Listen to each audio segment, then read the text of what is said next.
Exclusive tutorials, study sheets, and storyboards are available on my Patreon. Today I want to go over some tips and techniques that make your manga more shonen. Even though shonen isn't necessarily a style, I think the demographic uses a lot of things that the other demographics don't use. So just knowing some of these things will make it easier so that you can see what other mangakas are doing, you can recognize it immediately and bring it to your own work.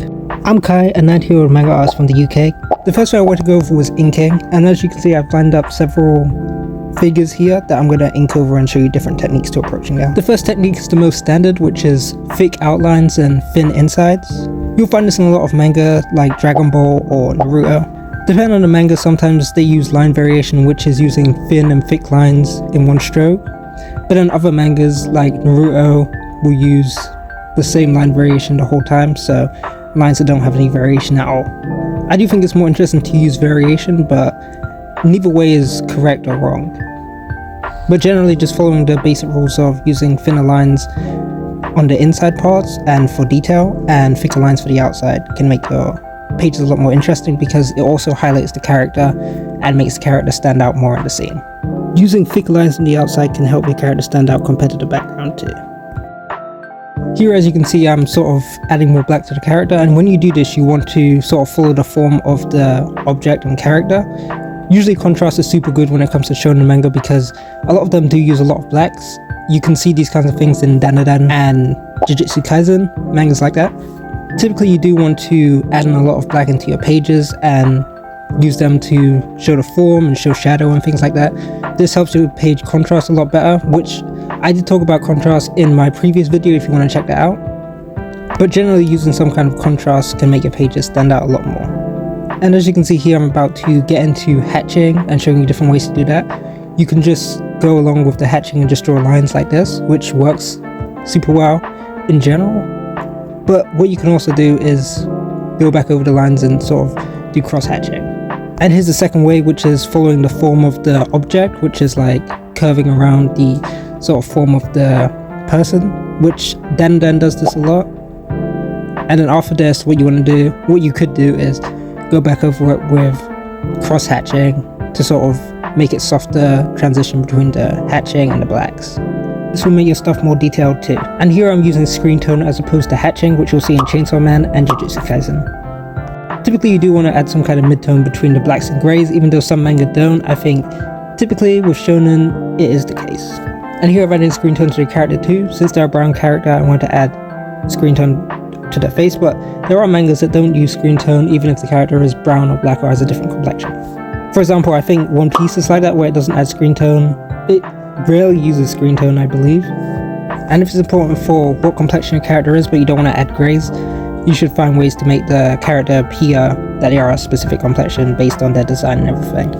And here I'm showing off a more simplified character, which is using a lot of black, which you might see in Akira Toriyama's work or anybody like that. But when you do this kind of work, typically you do want to make the character as simple as possible, and you want to use, a large amount of blacks. These are for more simple mangas like Fairy Tail or some older manga. And next I'm going to go into using no line variation at all, which you might see in Chainsaw Man's latest chapters. Typically you don't want to do this if you're not doing it for stylistic reasons, just because it does look a little boring if you don't know how to do it properly. And it is sort of the most messy, ugly kind of look that you go for when you're doing your mangas. If there's a specific reason you're doing it, then that's totally fine, but typically a lot of beginners just trace over their sketch and it ends up looking like this. But typically you do want to put in line variation and things like that, unless you want to go for a specific style like this. And if you are having an issue where you just end up tracing your sketches, then you should lower the opacity of your sketches more, and that will make it easier to create authentic new lines. And here I'm drawing lines based off a lighting source, which you'll see in a lot of comics and very few manga actually. I would say mangas like Noragami and Bakemonogatari do this a little. So essentially your lines are affected by the lighting scenario, so any lines pointing directly towards the light is going to be softer and more thin, and any lines pointing away is going to be sort of darker and thicker. And with the shadows it's similar, so you want to sort of shade your forms correctly. Next I want to talk a little bit about using screen tone for your manga.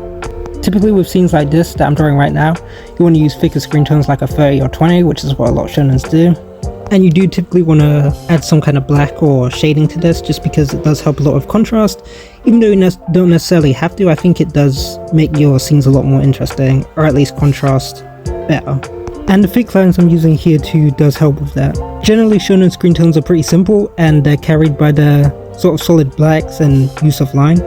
And here I'm sort of showing methods for adding screen tone to a character or t-shirt or anything like that. You can use plain screen tone if you want to. I think a lot of shonen do that too. You can probably find it in Radiant, but typically adding some black does make it a lot more interesting. Even if you don't necessarily want to use black, I think adding some kind of, shading like hatching or anything like that can be super helpful. And as you can see here, I'm putting down super basic shadows and you can see how it makes the sort of character pop here. And then after that, I'm going to be adding the hatching, as you can see here.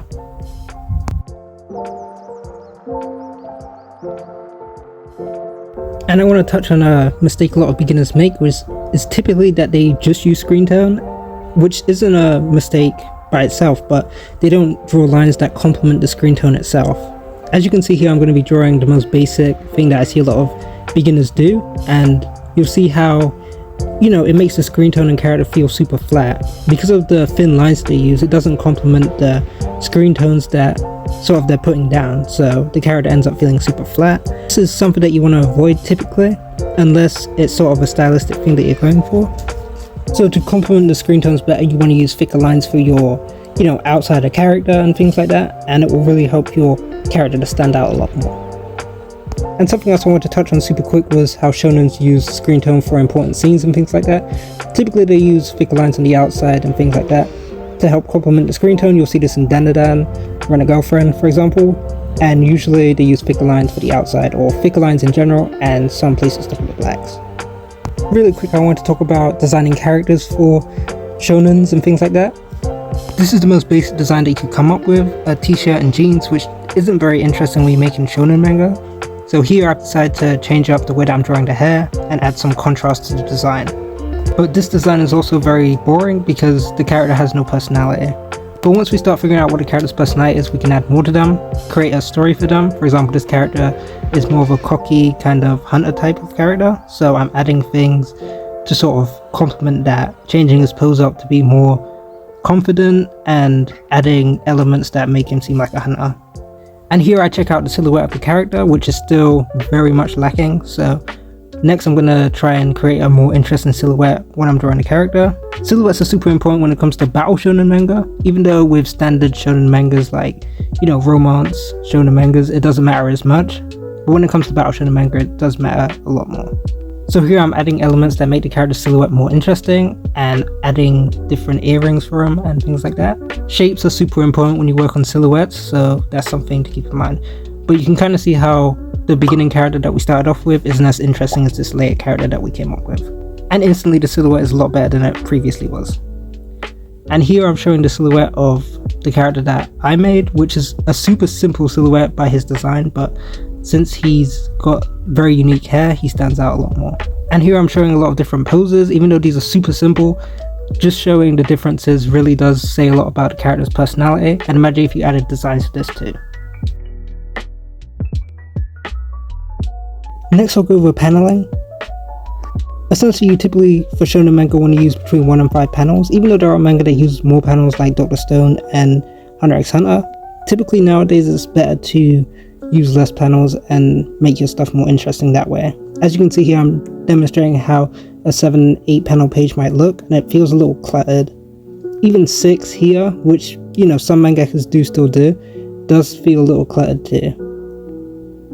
And here I'm also showing how the other panels look from 1 to 5 and showing you the differences there. Even though there's a lot of different ways you can sort of style the panels, typically it won't feel super packed on the page and they won't overwhelm your audience. And after this I'll go over a few super small tips when you're doing your mangas and stuff. Super small ways that you can make your paneling more interesting overall. The first way is to sort of draw your character overlapping the panels. You can do this anytime, it doesn't have to be with a character introduction scene. A lot of mangas just do this just for the sake of having the pages be more interesting. Witch Hat Atelier does this a lot, and it's regarded as one of the mangas that have some of the best paneling in the game. Here I'm overlapping panels too, which you can also do. It does make your pages more interesting, but you can sort of get the readers confused about reading orientation if you're not careful. and here I'm just showing off tilted panels, which you can also use anytime. And just to wrap up, once you implement some of these tips into your actual, manga drawings, it'll make your stuff a lot more, shonen-like, even if you're not capturing the exact look of someone like Akira Toriyama. I think just knowing these super basic tips is something that you can implement into your stuff, today, and you could see pretty much a good improvement in your work. Especially the stuff when it comes to line work and screen tones. Even the stuff with character design you could try to implement into your stuff today. If you liked the video, like and subscribe. I'll see you in the next one.